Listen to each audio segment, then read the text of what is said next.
Number 13, for A through F, we're deciding whether the expression is rational or irrational. And if our answer is rational, that means we have no root, meaning if you have a perfect square root, like the square root of 25 can be evaluated as just a whole number 5, then your expression is rational. If it's irrational, you were stuck with the root, meaning if you have a non-perfect square root, 40 is not a perfect square, this number goes on forever, notice the dot dot dot, so that would be irrational. So the only part you care about is looking at the root, and if there's multiple roots like part C, E, and F, you do have to combine them first before you decide on your answer.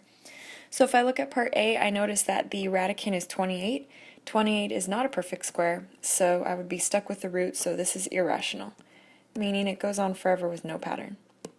For part B, there's no root at all, so I know right away that my answer is rational, and I know also that if the fractions, numerator and denominator, are just integers, meaning there's no root anywhere, that is not a perfect square root, then of course it's rational. Part C has 2 roots, so I can't decide until I combine as one single root.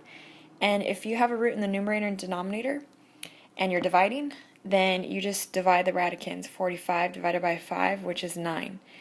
And the square root of 9 is 3. It's a perfect square root.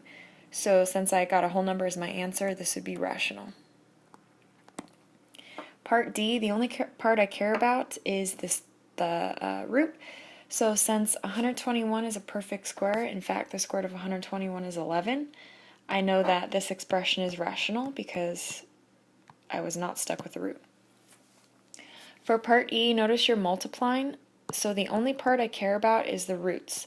So if I multiply straight across, I would have to multiply the square root of 2 times the square root of 5.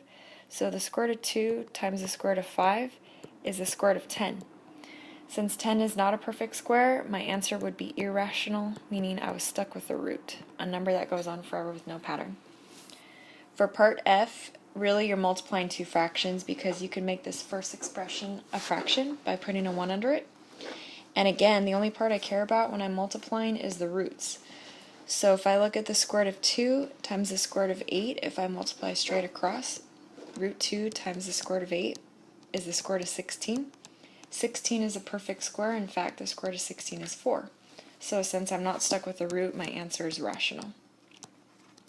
So just to summarize, really the only part you care about in the expression is the root. If there's multiple roots, make sure you combine as one single root before you decide on your answer.